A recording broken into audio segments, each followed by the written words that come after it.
Mari kita berdoa. Sungguh hati kami penuh dengan ucapan syukur. Engkau boleh mengizinkan kami untuk beribadah kepada Tuhan dan juga mengingat pengorbanan Tuhan di atas kayu salib. Ketika kami memandang kepada Tuhan dengan mata yang tertuju kepada Tuhan, ketika kami lemah, kami memandang kekuatan yang Tuhan anugerahkan dalam hidup kami. Ketika kami tidak memiliki pengharapan, kami sungguh dicelikkan mata iman kami, mata rohani kami, bahwa di dalam Kristuslah sumber segala pengharapan dan penghiburan itu. Terima kasih ya Tuhan, sebentar lagi firman-Mu akan diberitakan. Kiranya Tuhan mempersiapkan setiap kami, hamba-Mu yang akan menaburkan benih firman Tuhan.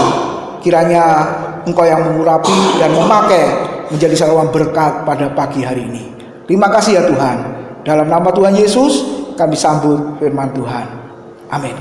Shalom Bapak Ibu Saudara yang dikasihi oleh Tuhan, selamat pagi. Nah, hari ini boleh bertemu kembali di dalam rumah Tuhan. Kita akan merenungkan kebenaran firman Tuhan Bapak Ibu Saudara di dalam kitab Ibrani pasal yang ke-11 ayat yang ke-29 39 ya. Kitab Ibrani pasal yang ke-11 ayat-ayat terakhir itu, lalu disambung pasal 12 Bapak Ibu. Ya, Ibrani 11 ayat 39 sampai 40, lalu pasal 12 ayat 1 dan 2 Saudara. Nah, judul firman Tuhan pada pagi ini adalah berjuang dalam iman atau berlomba dalam iman. Ya, kok gak bisa? Oke, mari kita baca terlebih dahulu Ibrani 11 ayat 39 sampai 40 yang berbunyi demikian. Dan mereka semua tidak memperoleh apa yang dijanjikan itu, sekalipun iman mereka telah memberikan kepada mereka suatu kesaksian yang baik. Sebab Allah telah menyediakan sesuatu yang lebih baik bagi kita. Tanpa kita mereka tidak dapat sampai kepada kesempurnaan. Lalu pasal 12 ayat 1 dan 2 yang berbunyi demikian. Karena kita mempunyai banyak saksi, yaitu tokoh-tokoh iman, bagaikan awan yang mengelilingi kita, marilah kita menanggalkan semua beban dan dosa yang begitu merintangi kita, dan berlomba dengan tekun dalam perlombaan yang diwajibkan bagi kita. Sama-sama 2, 3. Marilah kita melakukannya dengan mata yang tertuju kepada Yesus, yang memimpin kita dalam iman dan yang membawa iman kita itu kepada kesempurnaan, yang dengan mengabaikan kehinaan tekun memikul salib, ganti sukacita yang disediakan bagi Dia yang sekarang duduk di sebelah kanan tahta Allah. Amin. Saudara, bulan Agustus ini adalah bulan kemerdekaan dan bulan penuh dengan lomba. Karena 2 tahun berturut-turut saudara tidak ada lomba, tidak ada kegiatan Bapak Ibu, bahkan upacara pun melalui virtual. Nah, tapi tahun ini Bapak Ibu di daerah saya saudara, hari ini ada jalan sehat. Tapi sebelumnya setiap Sabtu Minggu itu ada banyak lomba Bapak Ibu. Memang diperuntukkan bagi anak-anak umur sekian sampai sekian. Lalu saya juga dihubungi, tolong anaknya Pak Wid ikut lomba. Yang pertama, anakku wis gede, saya bilang. Lalu yang kedua, memang kan RT punya datanya Bapak Ibu. Jadi yang punya anak-anak itu hukumnya wajib ikut lomba. Anakku yang nomor 2 tidak ada di Surabaya. Kalau 10 tahun yang lalu kita semua tuh anaknya masih kecil-kecil semua, saudara. Tapi sekarang udah tua semua, gitu ya. Jadi yang namanya anak-anak kecil ini sudah langka. Sampai panitianya keliling dari rumah ke rumah, data, ayo ikut lomba, ayo ikut lomba, sampai begitu, saudara. Nah, jadi kalau kita boleh renungkan, ikut lomba apa saja, mau makan kerupuk lah, walaupun batuk ya makan. Tujuannya apa, saudara? Berpartisipasi, kebersamaan, lalu, nah ini yang penting, saudara, dapat. Nah, Bapak Ibu, kalau kita boleh merenungkan di dalam perjalanan iman kita, hidup kekristenan kita, sebenarnya juga sama. Tujuannya apa? Atau kita berjuang dalam iman, berlomba dalam iman, tujuannya apa? Apa supaya mengalahkan orang lain, menggeser orang lain, Bapak Ibu? Bukan. Jadi tujuannya dalam hidup kekristenan kita itu sebenarnya kita berpartisipasi, ikut serta. Kalau kita tidak masuk di sana, iman kita nggak mungkin bisa bertumbuh. Amin. Kalau tidak hidup bersama-sama dengan saudara seiman, iman kita pasti nggak bertumbuh. Kalau tidak beribadah bersama, iman kita pasti nggak bertumbuh. Maksudnya apa ini? Mungkin saudara sudah mulai kerasa. Yang online itu loh, Bapak Ibu. Seringkali mereka berkata, aku mau ibadah online. Jujur saya tanya, bisa menikmati ibadah online? Enggak Pak, sambil makan. Ibu-ibu sambil masak, bapak-bapak sambil ngopi. Jadi menikmati ibadah itu secara jujur? Enggak. Nah, kalau engkau berkata aku mau ibadah online, berarti engkau menipu dirimu sendiri. Pertanyaannya, imanmu bertumbuh? Akhirnya enggak, saudara. Nah, ini kegalauan, kesusahan hamba-hamba Tuhan, terutama gembala, saudara. Ya, yang datang, yang tercatat 80 sampai 100 gitu ya. 100 lebih malah kalau di tempat kami itu. Kan saya yang pegang datanya. Tapi yang aktif itu hanya 50%, Bapak Ibu. Nah, kemana yang lain? Sepertiga sudah mati kena corona kemarin. Nah, terus yang lain kemana, saudara? Ya itu tadi alasannya. Makanya saya cerita di gereja tempat saya. Di sini kan nggak ada, karena nggak ada online toh. Jadi onsite semua. Makanya perlu kebersamaan, perlu ada di dalamnya. Nah, pemerintah sudah mengizinkan, kitanya yang takut-takut. Bahkan sekali bermajelis diaken itu lo takut. Saya pernah khotbah di sebuah gereja, Pak Tim maaf, yang itu nggak muncul. Kenapa nggak muncul? Takut, katanya gitu. Makanya Pak Tony masih ingat ya. Tapi kalau ke mall PTC berani. Iya betul, saudara. Betul. Oh gitu. Kalau makan memang gini ya. Nah, Bapak Ibu Saudara, ya sudahlah alasannya apa. Tapi yang terpenting adalah tujuan kita berjuang dalam iman, berlomba dalam iman itu adalah apa, saudara? Di dalam kebersamaan itu kita diizinkan untuk bertumbuh, dan yang penting dapat hadiah. Sudah dapat apa belum toh sebenarnya? Ayo Bapak Ibu renungkan pada pagi ini. Dalam hidup kekristenan kita ini yang dikatakan berjuang dalam iman, berlomba dalam iman itu sebenarnya sudah dapat hadiah apa belum? Bingung ini ya. Sudah dapat hadiah apa belum? Sudah ya Om ya? Sudah. Apa hadiahnya? Filipi pasal 3. Aku berlari-lari untuk mendapatkan hadiah, dan ternyata hadiahnya adalah panggilan surgawi. Jadi ketika Bapak Ibu percaya kepada Kristus, dari orang berdosa yang dipanggil menjadi milik Kristus, itu sudah merupakan hadiah. Nah, sekarang kita masuk ke poinnya.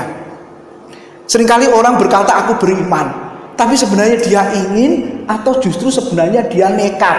Yang mana Bapak Ibu? Aku beriman ganti mobil, itu ingin atau nekat? Kalau nekat kayaknya enggak. Aku ingin ganti rumah, itu beriman apa ingin sebenarnya? Apa saudara? Aku beriman, jangan ganti istri ya saudara ya. Aku beriman punya ini, aku beriman ingin ini. Nah, sebenarnya bukan beriman, tapi apa? Ingin, betul enggak? Ya. Nah, seringkali kita ini beriman ngomongnya, tapi sebenarnya kita itu ingin, saudara. Atau yang lebih apa? Dahsyat lagi, sebenarnya bukan beriman, bukan ingin, tapi nekat. Apa itu nekat? Aku mau pergi ke luar kota naik bis, tapi nggak punya duit. Nanti saya percaya Pak Tony akan bayari saya. Loh gimana ceritanya? Kalau ketemu di satu bis, nah mungkin bisa. Kalau janjian ya Pak ya. Tapi ini masalahnya nggak janjian. Nah ini beriman, ingin apa nekat? Ini nekat namanya saudara. Nanti bisa diturunkan di tengah jalan atau diturunkan di tol. Biarin mau keluarnya bagaimana. Atau yang kedua saudara, apakah beriman itu selalu membuahkan hasil? Aku beriman dapat A. Kalau aku dapat A, berarti imanku itu dahsyat. Bahasanya di sana ya. Imanku spektakuler. Kenapa yang aku imani terjadi, yang aku imani berhasil? Amin, begitu saudara. Kalau nggak berhasil, kurang beriman, kurang berserah, kurang doa dan puasa. Betul ya? Nah, nanti kita akan lihat saudara. Lalu yang ketiga, tidak cukupkah beriman saja? Yang penting aku beriman, yang penting aku percaya kepada Tuhan, tapi aku tidak usah melakukan apa-apa. Atau yang kedua, saudara, iman dan tanggung jawab. Beriman kepada Tuhan tidak melepaskan yang namanya tanggung jawab. Ketika seseorang sakit, aku beriman untuk sembuh. Tanggung jawabnya apa? Pergi ke dokter, BPJS lagi, kan gitu saudara. Ya toh? Atau yang terakhir yang kita renungkan. Jadi iman dan tanggung jawab itu seperti koin dua sisi yang tidak bisa dilepaskan. Kalau salah satu tidak ada, uang kita nggak berlaku, benar ya, saudara? Atau yang terakhir, mengapa iman itu harus kita perjuangkan? Nah, Bapak Ibu, mari kita merenungkan beberapa hal. Yang pertama di dalam ayat 39, Ibrani pasal 11 tadi dikatakan apa? Dan mereka tidak memperoleh apa yang dijanjikan Tuhan. Siapa merekanya itu? Ayat di atasnya. Tokoh-tokoh iman, Bapak Ibu. Jadi yang pertama, di dalam perlombaan, di dalam iman perjuangan, di dalam iman itu kadang-kadang kita mengalami yang pertama ini, tetap beriman walau tidak terjadi. Bisa? Wah, sulit Pak. Suruh tetap percaya tapi nggak terjadi. Suruh tetap percaya walaupun tidak pernah menerima apa yang dipercayai. Sulit? Bukan hanya sulit, justru itu menimbulkan keraguan. Justru itu menimbulkan kebimbangan. Bahkan ragu Allah itu ada apa tidak. Bimbang Allah itu berkuasa apa tidak. Bapak Ibu Saudara, coba kalau kita boleh merenungkan ya saudara, kalau ada orang Kristen yang ragu, yang bimbang, walaupun sudah percaya, saudara, berarti orang itu sebenarnya tidak beriman kepada Allah, tapi berimannya kepada akibat beriman kepada Allah. Apa itu, saudara? Beriman kepada Allah itu berbeda dengan akibat beriman kepada Allah. Bisa nangkep sedikit, saudara? Apa maksudnya? Aku beriman sakitku sembuh. Itu sebenarnya beriman kepada Allah atau akibat beriman kepada Allah, yaitu kesembuhan. Betul ya, saudara? Kalau beriman kepada Allah, walaupun sakitku belum sembuh, aku tetap beriman kepada Allah. Dan Allah itu baik. Nah, tapi kalau berimannya kepada akibat beriman, kalau sakitku nggak sembuh-sembuh, aku nggak usah percaya lagi kepada Tuhan. Kalau sakitku sembuh, aku mau percaya lebih lagi. Bisa nangkep, saudara? Yang mana kira-kira orang Kristen ketika mengatakan aku beriman, sebenarnya tidak beriman kepada Allah, tapi berimannya kepada yang lain. Coba loh Bapak Ibu renungkan ya. Memang masih ada sih khotbah masa kini, kalau saudara nonton di YouTube itu ya, kutuk sakit penyakit ya, kutuk kemiskinan sudah ditanggung oleh Kristus. Amin, amin semua. Coba saudara bayangkan, kalau kita ini nggak pernah sakit ya, lalu hidup terus, usianya seperti Adam 7.000 tahun hidup sekarang. Tiba-tiba Pak Adam kejadian ya, umur 7.000 tahun hadir di gereja, kira-kira saudara lari apa enggak? Jangankan umur 7.000 tahun, umur 100 sekian tahun aja kita lihat wajahnya, takut enggak? Mengerikan toh, saudara? Betul enggak? Mengerikan kan? Nah bayangkan kalau ada umur 7.000 tahun hadir di sini, saya aja udah jelek saudara, 52 tahun aja sudah jelek. Anakku kadang berkata, papa ini kok beda ya, waktu pernikahan dulu cakep, mama juga cantik, sekarang blobor katanya. Ya saya bilang gara-gara kamu lahir kamu gitu saudara. Ya enggak, artinya umur itu mempengaruhi kecantikan, mempengaruhi ketampanan. Kecuali istrinya Abraham yang namanya Sarah. Waktu itu dia umur berapa? Waktu ketemu raja itu loh, saudara, sampai Abraham berkata, nanti kalau engkau ditanya jangan bilang istriku ya, tapi saudaraku. Umur berapa waktu itu? Nggak tahu umur berapa ya? Umur berapa kira-kira?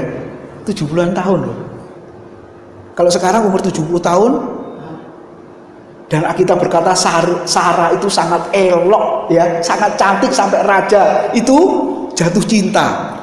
Nah kecuali salah, saudara-saudara. Nah hari ini kita boleh merenungkan. Kalau nggak terjadi, bisa jadi ragu, bisa jadi bimbang, saudara, bahkan nggak percaya lagi kepada Tuhan. Berarti fokus imannya, objek imannya salah, bukan Allah tapi yang lain. Saudara, tokoh-tokoh iman dikatakan mereka tetap beriman walaupun tidak pernah terjadi, tidak pernah mengalami. Tadi dikatakan apa? Saudara, mereka tidak dikatakan apa? Saudara, mendapatkan apa yang dipercayai. Contoh, kadang-kadang Tuhan itu kalau berjanji, Bapak Ibu, penggenapannya itu bisa jadi lama. Yang kedua, penggenapannya bisa jadi bukan untuk orang yang bersangkutan, tapi untuk generasi berikutnya. Ketika Tuhan berjanji kepada Abraham, tanah Kanaan ini kuberikan kepadamu, siapa yang menikmati? Memang saat itu Abraham sudah menikmati, Bapak Ibu Saudara. Tapi tanah Kanaan yang berlimpah air susu dan madunya, kapan dinikmati dan siapa yang menikmati?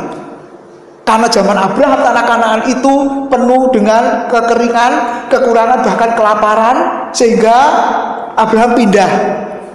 Betul, saudara? Terus Tuhan berjanji kepada Musa, tanah perjanjian nanti kuberikan kepada bangsa Israel ini. Digenapi, saudara? Orang-orang itu mati di padang gurun, kata Alkitab. Yang menikmati ya generasi yang lahir di padang gurun, kecuali Yosua dan Kaleb yang sudah tua. Nah, jadi Bapak Ibu, kita ingat, berarti Allah itu bohong? Tidak. Allah menunda? Sebenarnya juga tidak. Kenapa? Karena Allah itu memberikan, menepati itu berdasarkan waktunya. Nah, kadang-kadang yang menikmati bukan kita, tapi yang menikmati orang lain. Yang menikmati anak cucu kita. Bisa, saudara. Seringkali orang berkata kepada saya, Pak Tim ini diberkati oleh Tuhan. Katanya gitu, saudara. Berkat apakah itu? Nah, itu anak-anak Pak itu bisa kuliah ke luar negeri, lalu bisa gini. Wah, enak. Saya berkata, iya, aku diberkati, tapi yang menikmati bukan aku. Iya toh? Yang menikmati anakku, saudara. Gitu ya, istilahnya gitu loh. Jadi kita nggak menikmati, yang menikmati generasi berikutnya. Nah, artinya apa? Walaupun kita tidak mengalami, kita tidak menikmati, di dalam perjuangan, di dalam iman, perlombaan di dalam iman, saudara-saudara dituntut apa? Tetap beriman, tetap percaya. Mungkin pada siang hari ini ada yang ragu, ada yang bimbang. Kenapa? Karena kita tidak mengalami itu. Saudara jangan khawatir. Tokoh-tokoh iman pun juga tidak mengalami, tidak mendapatkan apa yang dijanjikan. Tapi saudara lihat ayat 40 tadi apa? Karena Allah menyediakan sesuatu yang lebih baik. Loh, saudara, kalau Tuhan tidak menggenapi dalam hidup kita, berarti bisa jadi Tuhan menyediakan sesuatu yang lebih baik daripada yang kita pikirkan, kita bayangkan, kita inginkan. Contoh yang sederhana, Bapak Ibu.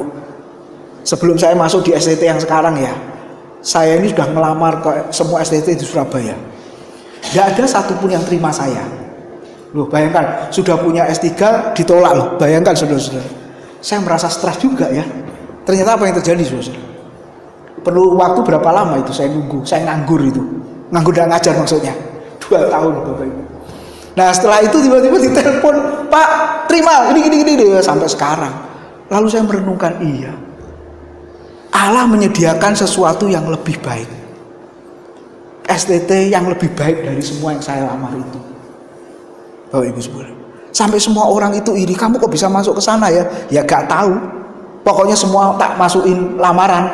Ternyata Allah menyediakan sesuatu yang lebih baik, ya ini. Saudara, menurut saya memang lebih baik, menurut teman-teman itu lebih baik, gitu ya. Tapi saya percaya, kalau kita semua mendasarkan iman kita itu benar, yaitu kepada Allah sang objek iman.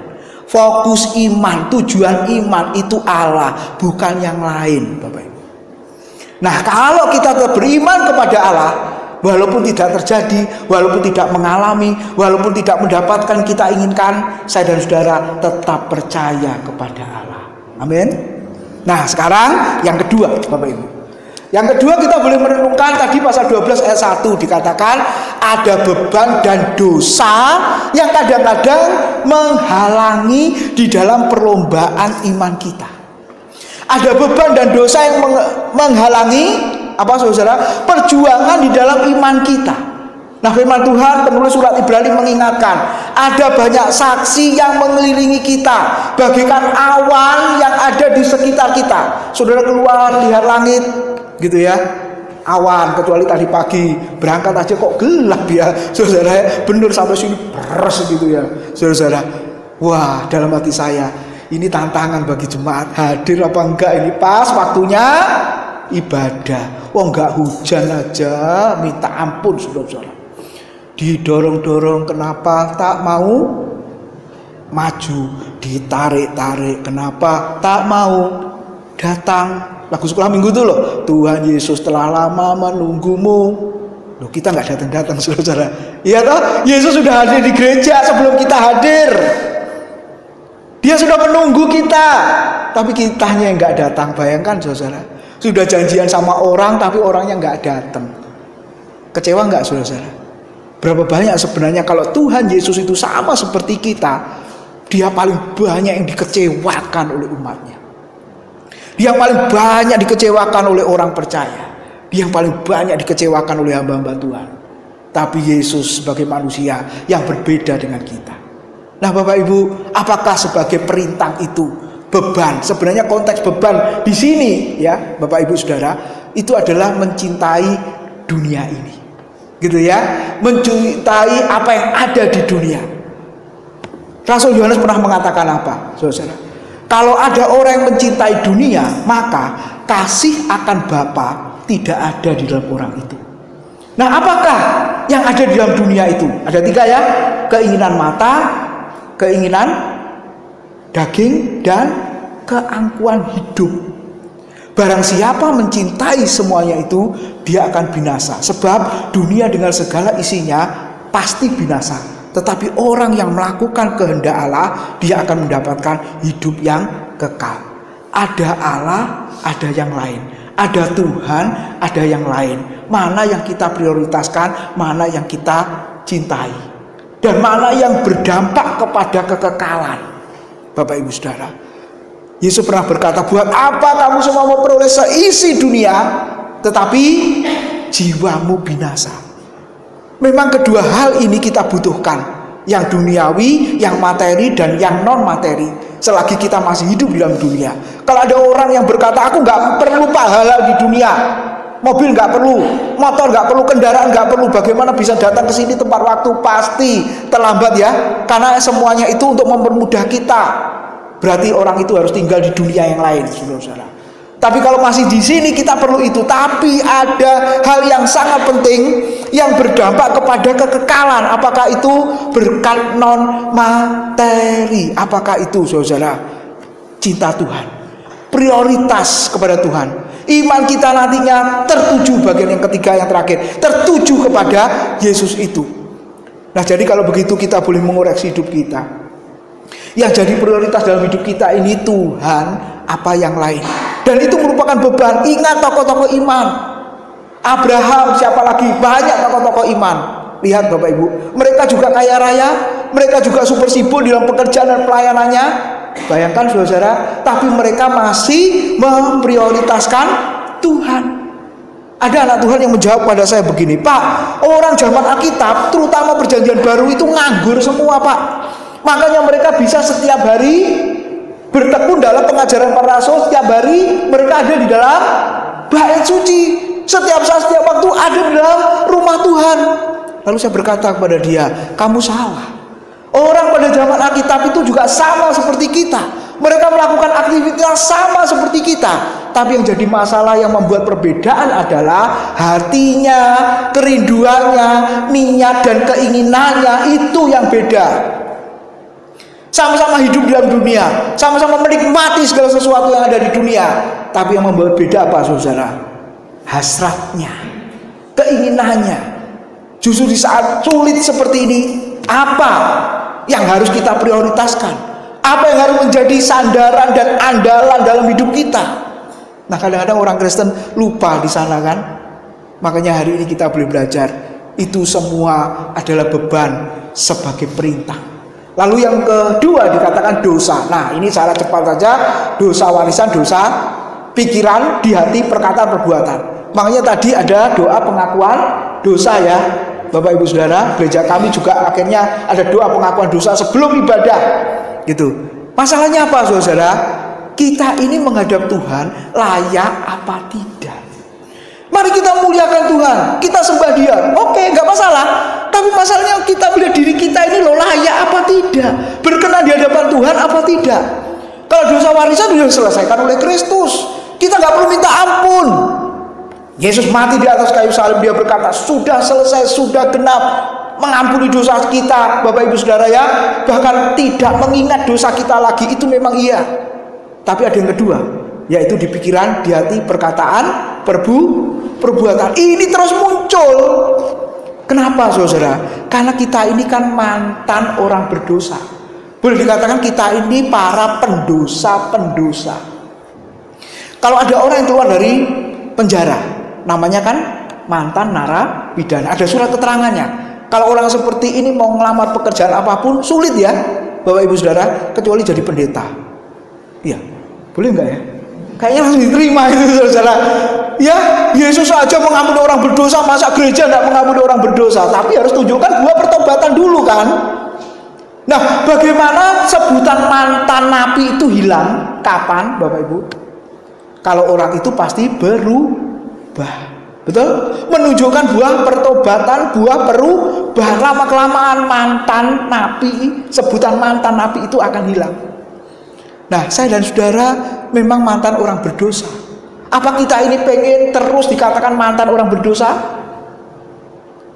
Kalau orang Kristen itu terus melakukan dosa, Bapak Ibu, ya bukan hanya mantan orang berdosa, tetap orang berdosa kok. Berarti belum mengalami penebusan Kristus, belum mengalami pengampunan, belum mengalami kelahiran baru. Tapi kalau ada orang Kristen yang menunjukkan buah pertobatan itu, saudara, perubahan yang bisa dinikmati oleh banyak orang, maka sebutan mantan pendosa, mantan orang berdosa itu lama-kelamaan akan hilang. Tapi sekali lagi, Alkitab menjelaskan kepada kita akan sangat mudah untuk tergoda, karena memang natur kita adalah natur orang berdosa. Sangat mudah juga jatuh dalam dosa, apalagi sangat mudah tergoda dengan dosa yang sama yang pernah kita lakukan, dan itu merupakan kelemahan kita. Bapak Ibu Saudara, iblis itu tahu apa yang menjadi kelemahan kita. Ketika Yesus dicobai di Matius pasal 4, iblis tahu kelemahan Yesus saat itu. Apakah kelemahan Yesus saat itu, Bapak Ibu? Lapar. Karena berpuasa 40 hari tidak makan, merasa lapar. Makanya iblis datang dan mencobai Yesus dan berkata, kalau engkau anak Allah, jadikan batu ini menjadi roti. Bisa nggak Bapak Ibu? Jangankan batu jadi roti, iblis jadi batu pun bisa. Tapi kalau Yesus mau lakukan, berarti Yesus mentaati perintah si iblis. Makanya Yesus nggak mau lakukan. Ada tertulis, ada tertulis, ada tertulis. Nah Bapak Ibu, iblis tahu kelemahan Yesus, yaitu lapar, lemah, makanya digoda di sana. Saya tidak tahu kelemahan Bapak Ibu apa. Yang membuat Bapak Ibu jatuh di dalam dosa itu apa? Yang tahu Bapak Ibu sendiri. Dan justru kelemahan itu yang terus diincar oleh si iblis, bagaikan singa yang mengaum-ngaum yang siap menerkam kita. Kalau kita tidak waspada, kalau kita tidak kuat di dalam Tuhan, kita akan terjerumus masuk ke dalam perangkapnya. Nah hari ini kita boleh merenungkan, karena Tuhan menyadari, Bapak Ibu, Matius 7:20-23. Coba kita baca. Katanya lagi sama-sama, apa yang keluar dari seseorang itulah yang menajiskannya. Sebab dari hati orang timbul segala pikiran jahat, percabulan, pencurian, pembunuhan, perzinahan, peserakan, kejahatan, kelicikan, hawa nafsu, iri hati, hujat, kesombongan, kebebalan. Semua hal-hal jahat ini timbul dari dalam dan menajiskan orang. Siapa di antara kita yang tidak mengalami melakukan satu saja? Pikiran jahat. Iya, tadi aku mikir jahat. Ya loh, saudara. Walaupun saudara nggak melakukan percabulan, tapi mikir. Walaupun nggak melakukan perzinahan, tapi mikir. Tuhan berkata apa? Engkau sudah berdosa di dalam hati dan pikiranmu. Apalagi saudara, pencurian, pembunuhan, apalagi pembunuhan, menghilangkan nyawa orang. Enggak Pak, enggak. Tapi 1 Yohanes mengatakan apa? Kalau engkau membenci saudaramu, sudah sama membunuh. Ayo Bapak Ibu, kelicikan, hawa nafsu, hujat kesombongan. Nah ini kesombongan ini loh selalu muncul ya, dikit-dikit aja. Nah ini sebentar lagi ada lulusan STT ya Bapak Ibu ya, banyak STH ini saudara-saudara. Wah kalau sudah STH itu rasanya sudah tahu semua. Singkatannya STH kan sudah tahu. Udah mulai saudara gitu ya, malah gitu. Apalagi MTH nanti maha tahu saudara-saudara. Makanya saya tertawa aja. Kenapa saya tertawa? Karena saya dulu juga gitu saudara-saudara. Ketika saya baru lulus saya merasa hebat. Saya merasa tahu semuanya. Yang senior-senior itu tahu apa? Saya banyak tahu. Padahal dia sedikit tahu. Tapi sombongnya dan berkata banyak tahu. Makanya kita mengalami dalam kehidupan yang seperti itu Bapak Ibu.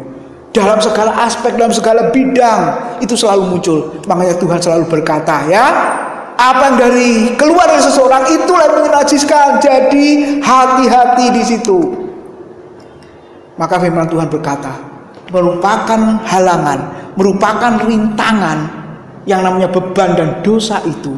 Cinta dunia dan dosa yang ada di pikiran, hati, perkataan, perbuatan. Firman Tuhan berkata harus disingkirkan. Dengan cara apa? Tadi ada pengakuan dosa ya, Mazmur 51 itu luar biasa. 1 Yohanes 1 ayat 9 dikatakan apa? Barang siapa mengaku dosa, maka darah Yesus yang suci, darah Yesus yang mahal, darah Yesus yang mulia itu menyucikan orang itu dari segala dosa. Bahkan apa saudara? Dia tidak mengingat dosa kita lagi. Wah ini luar biasa. Manusia sulit untuk melupakan. Sulit untuk melupakan. Tapi ada satu sifat Allah yang menurut kita jelek, yaitu apa? Lupa. Ayo ibu-ibu, kalau suaminya pelupa, jengkel enggak? Kan kemarin sudah tak omongi, lali. Nah enteng ya jawabannya Bapak Ibu ya, lupa, enak aja sudah. Tapi Yesus, saudara, Allah kita, satu hal, yaitu apa? Lupa. Lupa apa saudara? Ketika dia sudah mengampuni salah dan dosa kita, dia sudah lupa apa yang pernah kita lakukan. Kalau manusia sudah minta maaf, ingat sampai mati. Kecuali sudah mati, dia lupa. Bapak Ibu, mari kita merenungkan. Itu merupakan beban, itu merupakan dosa, dan itu merupakan perintang di dalam perlombaan pergumulan iman itu. Jadi harus disingkirkan. Yang terakhir, Bapak Ibu, di dalam perlombaan iman itu firman Tuhan mengatakan apa? Biarlah saya dan saudara berlomba dengan mata yang tertuju kepada Yesus yang memimpin dan membawa iman kita sampai kepada kesempurnaan. Yesus adalah penguasa, Yesus adalah penyempurna iman kita. Yesus ada berdiri di depan kita dan kita mengikuti dia. Sama seperti seorang anak tadi. Dia pandangannya tertuju kepada siapa ya? Kalau kita ngajarin anak yang baru jalan, Bapak Ibu, anak itu pandangannya ke sana kemari. Kemana pandangannya? Ke bapaknya atau ibunya. Betul ya saudara? Ayo jalan. Pasti pandangan anak itu menuju ke bapaknya atau ibunya.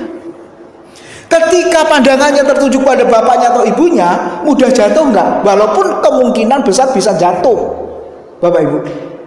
Bisa cepat jatuh, mudah jatuh? Saya pikir tidak. Kenapa? Karena matanya tertuju kepada bapaknya. Tapi kalau matanya udah ke kiri ke kanan, lihat mainan, bunyi-bunyian, cepat aja dia jatuh.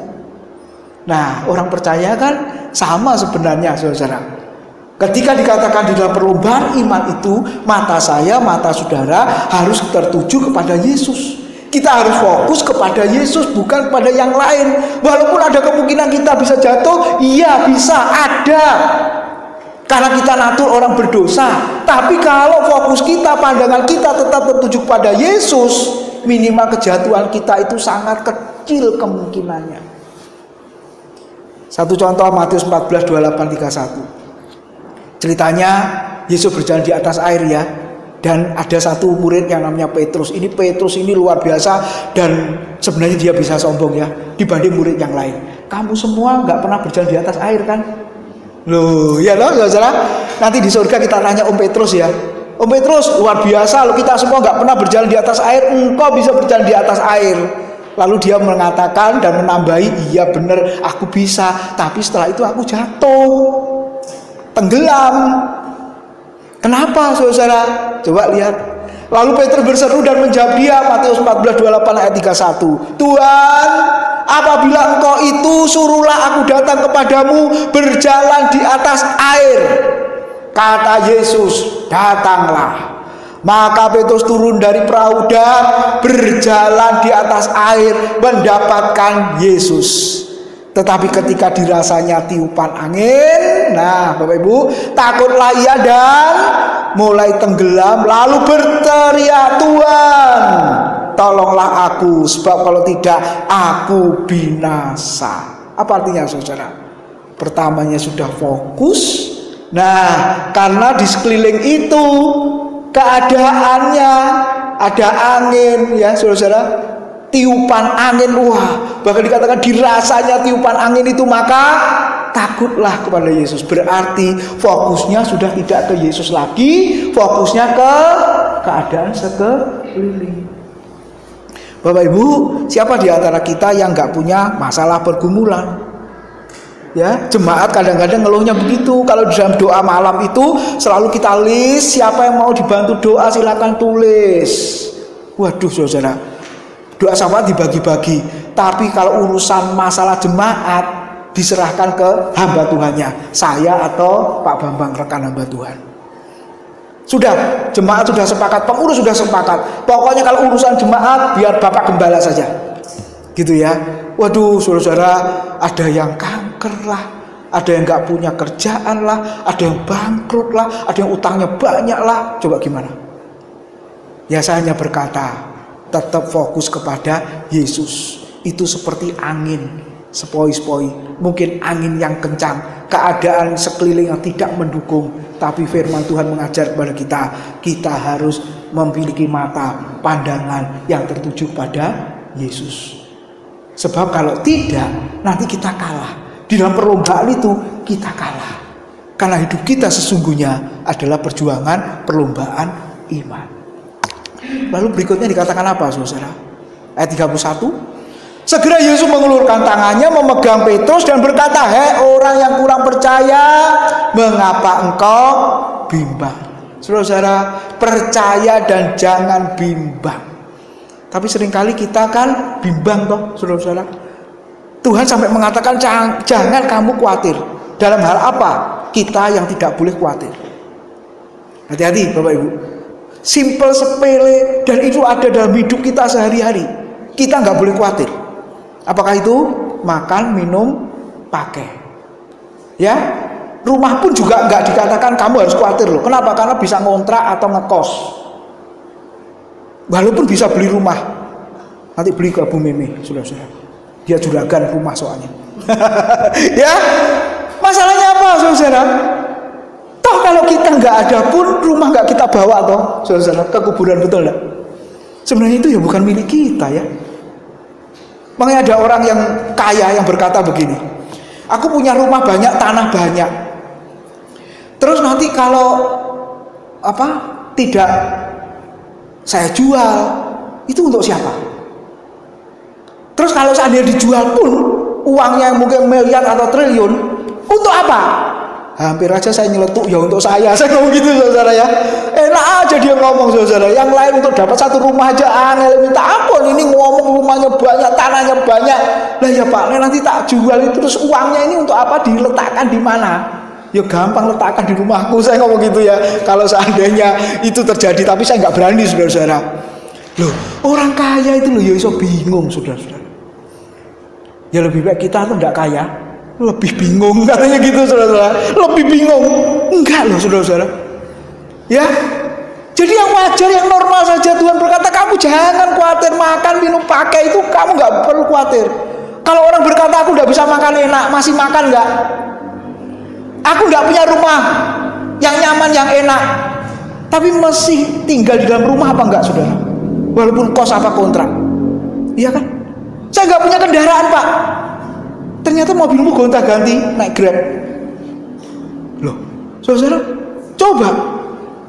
Makanya Tuhan berkata kamu jangan khawatir.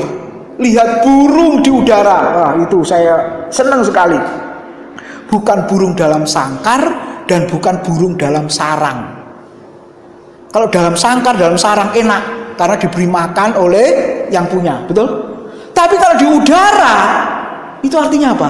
Sedang terbang, sedang bekerja, sedang berusaha, pasti Tuhan memberkati. Amin, saudara. Makanya firman Tuhan berkata, hei kamu orang yang kurang percaya, hei kamu orang yang bimbang. Makanya Tuhan berkata, jangan kamu bimbang, jangan kamu percaya. Yakobus berkata, orang yang bimbang itu seperti orang yang hatinya dua, bingung menentukan pilihannya mana, bingung mau melangkah dimulai dari mana. Makanya mata yang tertuju kepada Yesus artinya percaya dan jangan bimbang. Yang paling akhir Bapak Ibu, berlomba dengan mata yang tertuju pada Yesus. Ternyata 2 Timotius 2:5 mengatakan, seorang olahragawan hanya memperoleh mahkota sebagai juara apabila ia bertanding menurut peraturan olahraga. Artinya apa? Peraturan yang dimaksud di sini adalah hidup taat peraturan. Apa itu kalau dalam hidup kekristenan kita? Firman Tuhan. Nah, sudah lihat, ketika kita mendisiplin, ya terakhir Pak, oh sudah habis ya? Ada yang paling akhir sepertinya.